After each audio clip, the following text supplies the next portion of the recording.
This season's Europa League gets underway on Thursday, Stevie Nicol. I want to focus on Manchester United and Arsenal and their respective groups and how seriously you think they will take this competition in the group stage and whether or not they feel they can maybe play a mixture of first team and kind of fringe players to get through. So what do you make of the Arsenal group that they've been drawn in? Do you like their chances?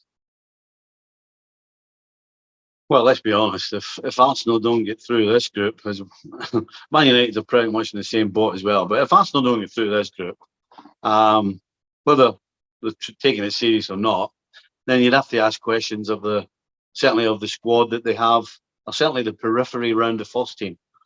There's no question that everybody's going to look at depth and say, do they have enough depth? I think they do. You know, there's no question that Arteta and probably Ten Hag are going to have a smattering of so-called first 11 players in the team as well on a Thursday night in the Europa League. But it won't affect the outcome. There's no question for me that Arsenal and Manchester United are going to qualify through the group stages. Regardless of whether you think they're strong enough, from 1 through 22, so let's say, they're still going to be better than the opposition they're playing against. The strength and depth that both clubs have should be enough, as you say, to get them through to the knockout stage. But you've got to remember, in the Europa League, that is a huge carrot of winning this competition and not only qualifying for the Champions League the following season, but being in pot one. So if either Man United or Arsenal don't finish in the top four, then there is huge importance on this competition to get into the Champions League next year. It's another way to get in there. Well, the problem you have is that the ties are being played now. We're 6 games into a Premier League season, and right now everybody thinks they're going for top 4. Everybody's thinking top 4. Nobody's thinking, well, what if we don't get top 4? Then I'm going to have to play my best side in the Europa League so we can try and win it.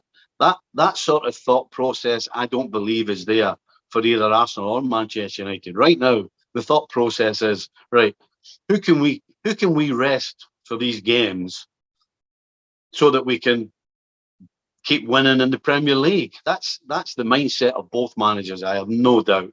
I don't believe any of them at all are thinking, I need to win every game to make sure we win the Europa League to get in the Champions League. That is not the mindset. I think it's far too early in the season to have that mindset. They might start thinking that just after the World Cup, once they've qualified for the knockout stages. But right now, no, it's about resting players for the so-called big game in the Premier League.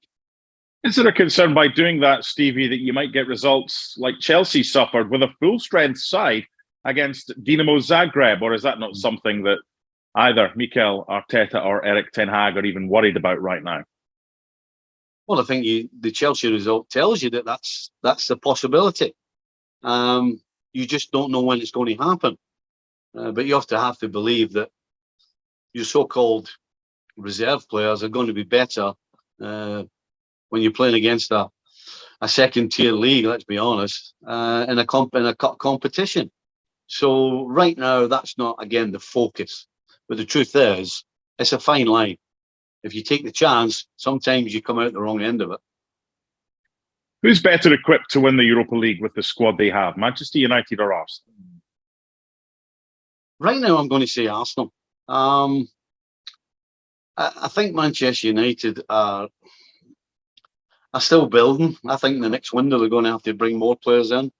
Whereas Arsenal, I believe, probably could play 6 or 7 players out with their starting 11 and still win comfortably. I don't think Man United are in a position to do that. The 6 or 7 that are out with that first team have got different problems, shall we say? Not in terms of quality, but in terms of mentality. Is Ronaldo going to be happy, for example, to just be starting in Europa League games? That's going to be a mental battle for him, along with 3 or 4 other players. So different problems. So I'm going to say Arsenal are probably more equipped right now.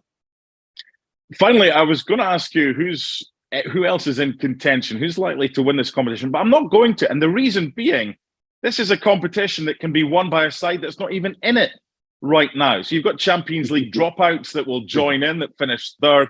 It's not an easy competition to predict. So I'm going to save you. If you want to get Haggis, your dog, to maybe predict, then that's fine. But I'm not even going to ask you, Stevie. I think he's trying to tell you right now. I think he said Roma. Dog? I think he said Roma. He did. I think he said Roma. Stevie, I think that was Bone. I wouldn't go and feed him. See you later. Right. Thanks so much for watching ESPN on YouTube. And for more sports highlights and analysis, be sure to download the ESPN app. And for premium content and live streaming, subscribe to ESPN Plus.